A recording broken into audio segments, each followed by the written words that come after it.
Hello everyone, welcome to my channel. আজকে আমরা আলোচনা করব class 9 lesson number 2 all about a dog written by AG Gardiner. এই entire টেক্সটটাকে আমরা অলরেডি পড়ে ফেলেছি। আজকে আমরা যেটা করব সেটা হচ্ছে এই টেক্সট থেকে এক্সারসাইজের যত কোয়েশ্চেন অ্যান্সার রয়েছে সে প্রত্যেকটি প্রশ্ন উত্তরের বাংলা মানে সহ আমরা সলিউশন যেটা সেটাকে ডিসকাস করব।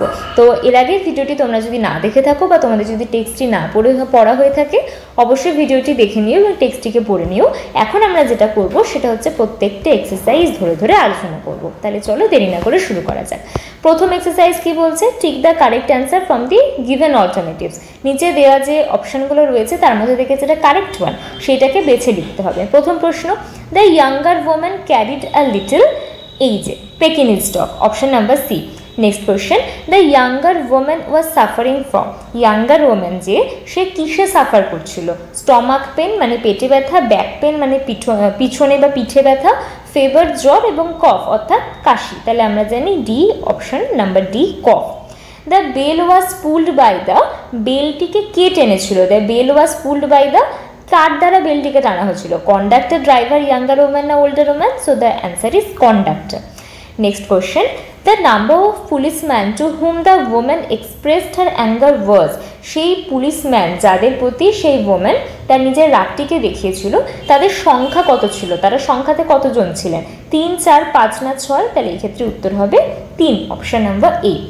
Next question, the problem the bus faced was with the, যে বাসটা যে সমস্যাটা ফেস করছিল সেটা কোথায় হচ্ছিল? টায়ারে, ইঞ্জিনে, ব্রেকে না হর্নে? তাহলে এই ক্ষেত্রে উত্তর হবে ইঞ্জিনে, option number B.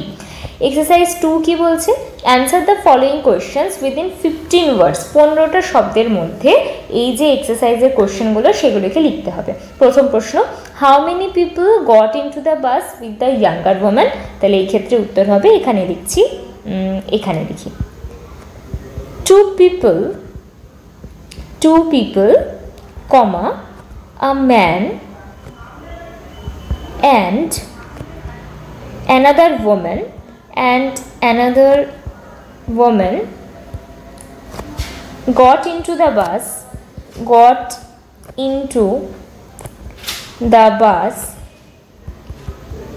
with a younger woman who was carrying a little dog. আচ্ছা, next question, what was the কন্ডাক্টরস order to the younger man? Conductor কি আদেশ করেছিল সেই ইয়াঙ্গার ওম্যানকে? তাহলে অ্যান্সার ওয়াজ দ্য কন্ডাক্টর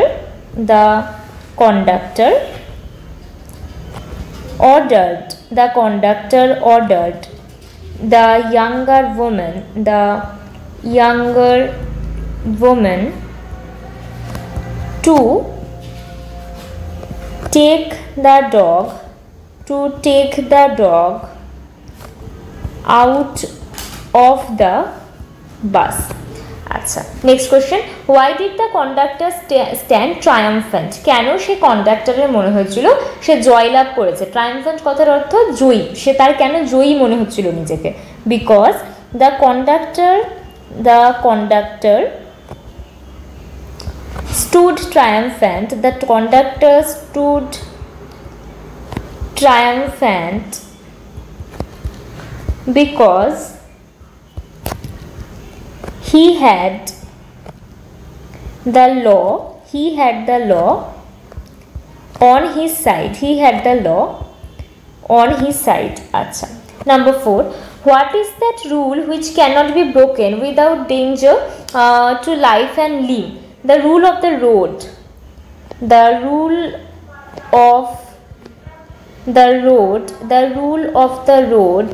তারপরে যা আছে, হ্যাঁ, ক্যান নট বি ব্রোকেন থেকে, the rule of the road এখান থেকে তারপর যা আছে ক্যান নট বি ব্রোকেন, তারপরে যা আছে without danger to life and live. এটা প্রশ্ন ধরে উত্তরটা শেষ হবে। আচ্ছা, নেক্সট কোয়েশ্চেন কি বলছে, এক্সারসাইজ 2 শেষ হলো। নেক্সট কোয়েশ্চেন এক্সারসাইজ 3-তে বলছে এই যে প্রশ্নগুলো রয়েছে এগুলোকে 25টা শব্দের মধ্যে আমাকে লিখতে হবে। When did the author feel that trouble was coming up? কখন অথরের মনে হয়েছিল যে এবার বিপদ আসতে চলেছে? The author was feeling when, কখন তার মনে হচ্ছিল যে বিপদ এবার আসতে চলেছে। তাই উত্তর হবে, কোথায় লিখি, আচ্ছা এখানে লিখছি। Number 1, the author felt that trouble was coming up when the conductor's eyes rested on the door. যখন সেই কন্ডাক্টরের চোখ সেই কুকুরটির ওপর আটকায় তখনই অথরের মনে হয়েছিল যে কিছু একটা বিপদ এবার হবে। Next question, mention 2 demands made by the passengers when the bus stopped. তাহলে এই দুটো ডিমান্ড তারা যেটা করেছিল সেটা কি কি? 1 নম্বর, some wanted their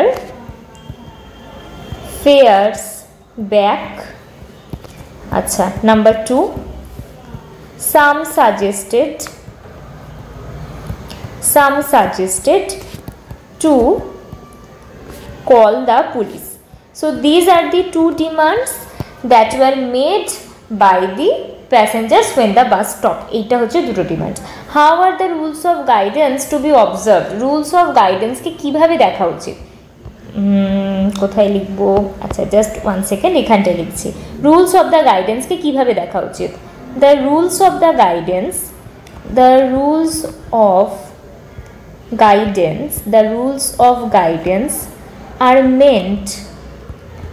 are meant to be observed in the true spirit, not by harming the comfort of the passengers. Okay, তো এটা হচ্ছে 3 নম্বরের উত্তর। তো এখানটাতে আমাদের টেক্সচুয়াল যে কোয়েশ্চেন অ্যান্সার সেটি কমপ্লিট হচ্ছে। এবার আমরা যাব গ্রামার পোর্শনে। দেখা যাক গ্রামারে কি দিয়েছে। Exercise 4, in the following sentence underline the verb forms. Verb ফর্মগুলোকে আন্ডারলাইন করতে হবে। কোনগুলোকে? Which show that the person denoted by the subject does something, যেটা দেখে বুঝতে পারবো যে সাবজেক্ট কিছু একটা কাজ করছে। Circle the verb forms which show that something is done to the subject, এবং সেই ভার্ব ফর্মটাকে আমাকে ডিকটেট করতে হবে যেটাতে এটা বুঝতে পারবো যে সাবজেক্টে কিছু একটা হচ্ছে। তো এই জিনিসটাকে আমি যদি একটু ইন ডিটেলে সহজ করে বলি তাহলে কি বুঝতে পারবো? খুব সহজ ভাষাতে বলতে গেলে এখানটাতে অ্যাকচুয়ালি অ্যাক্টিভ ভয়েস এবং প্যাসিভ ভয়েস সেইটাকে আমাকে মেনশন করতে হবে। অ্যাক্টিভ ভয়েস এবং প্যাসিভ ভয়েস পিছনে কয়েকটা এক্সাম্পল দেওয়া রয়েছে। As example, you have kept the rule. এখানটাতে কি করছে? The form of the verb shows that the person denoted by the subject does something. এই যে সাবজেক্টটা কিছু একটা কাজ করেছে, তো এটা হচ্ছে অ্যাক্টিভ ভয়েস। এবং প্যাসিভ ভয়েসের এক্সাম্পল কি? The rules has been kept by you. Same জিনিস, you have kept the rule and the rule has been kept by you. কিন্তু এইখানটাতে বোঝা যাচ্ছে যে ভার্ব কি করেছে, এইটা ভার্বটাকে করা হয়েছে সাবজেক্টের সঙ্গে। তো খুব পাতি ভাষাতে বলতে গেলে অ্যাক্টিভ ভয়েস এবং প্যাসিভ ভয়েস সেইটাকে আমাকে বের করতে হবে। তো দেখা যাক। আচ্ছা, অ্যাক্টিভ ভয়েসকে কী করতে বলেছে? আন্ডারলাইন করতে বলেছে, আর একটাকে সার্কেল করতে বলেছে। আমি লিখে দিচ্ছি কোনটা অ্যাক্টিভ কোনটা প্যাসিভ। আচ্ছা, she has sung a song, এটা হচ্ছে active voice. A song has been sung by her, এটা হচ্ছে passive voice.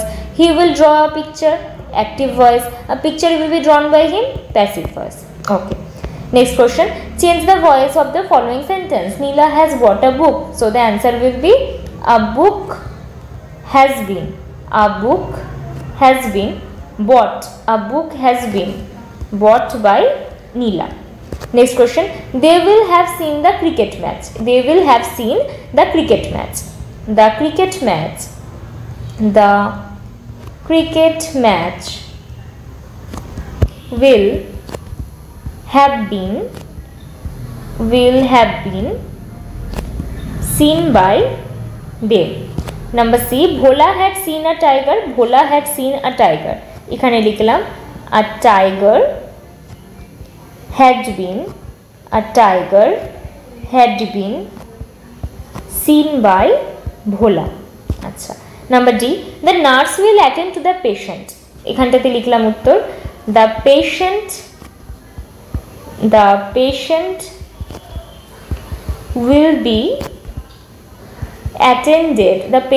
will be attended by the nurse.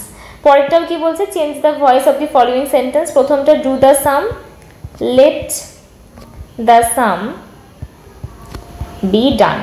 Next question, the poem was written by her, she wrote the poem. এটা already passive ভয়েসে আছে, এটাকে অ্যাক্টিভে করতে হবে, she wrote the poem. এখানটাতে ওয়াজ আছে, মানে আমি বুঝতে পারছি পাস্ট টেন্সে, পাস্ট ইনডিফিনাইট টেন্সে, so she wrote the poem.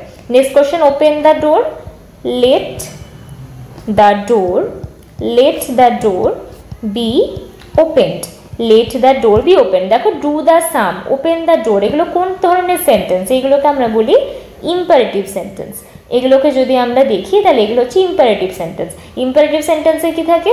Verb থাকে, তারপর অবজেক্ট থাকে। তো এগুলোকে ভয়েস চেঞ্জ করার একটা নিয়ম কি, লেট দিয়ে শুরু করতে হবে, তারপর অবজেক্ট বসাতে হবে, লেট প্লাস অবজেক্ট, তারপর বি, তারপর ভার্বের থার্ড ফর্ম। তো লেট দিয়ে শুরু হলো, তারপর অবজেক্ট বসলো দ্য ডোর, তারপর বি বসলো, তারপর ভার্বের third form opened. Okay, next question, the man is known to me, the man is known to me, এটা খুবই ইম্পর্ট্যান্ট বোর্ডসের জন্য, এই কোয়েশ্চেনটা very important. The man is known to me, এটা অলরেডি প্যাসিভে রয়েছে, কি হবে?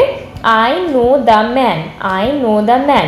সো হেয়ার এখানে একটা ভুল হয়, যেটা সেটা হচ্ছে আমরা যখন আই নো দ্য ম্যানকে যখন আমরা ভয়েস চেঞ্জ করি না, আমরা করে ফেলি the man is known by me, কিন্তু নোনের পরে প্রিপোজিশনটা সবসময় টু বসে, so the man is known to me. আচ্ছা, এখানটাতে এক্সারসাইজ 6 শেষ হলে এবার আসছে 7। They agreed to my plan, they agreed to my plan, my plan was agreed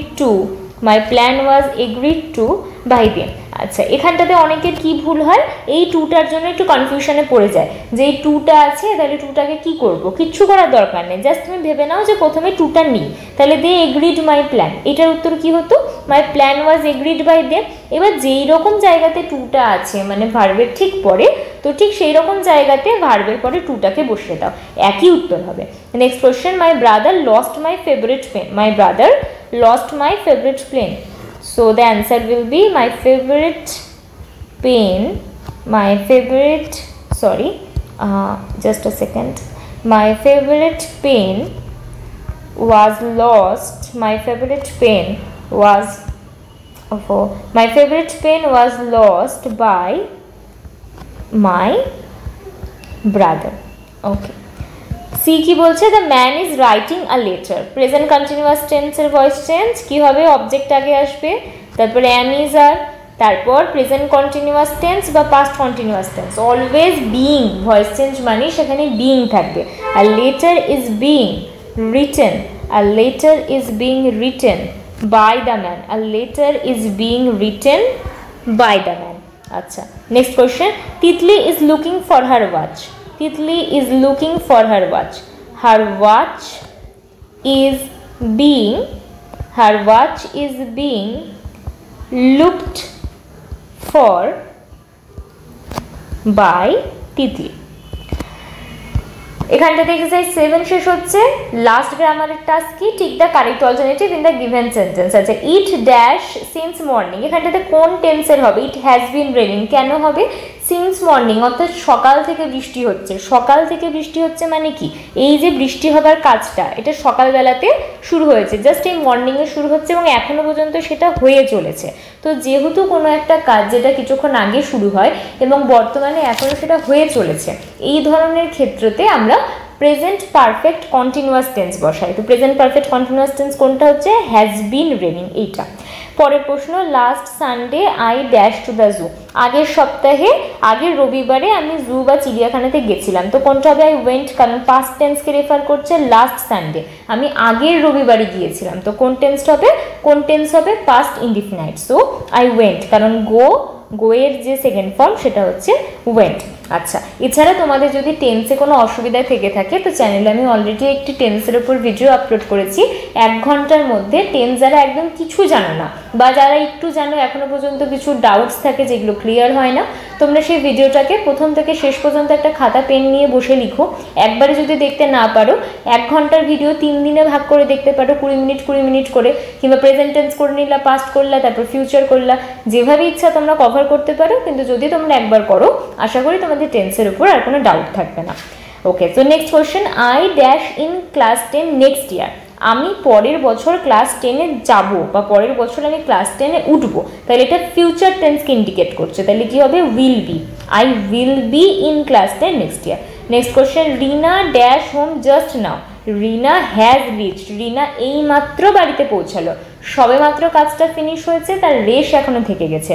কোন টেন্স হবে? Present perfect. তো এইখানটাতে আমাদের এক্সারসাইজ 8 শেষ হচ্ছে। এর সঙ্গে লেসন 2 এর যে এন্টায়ার অ্যাক্টিভিটি, কোয়েশ্চেন অ্যান্সার সেগুলোকে আমরা করলাম। আশা করি ভিডিওটি তোমাদের ভালো লেগেছে।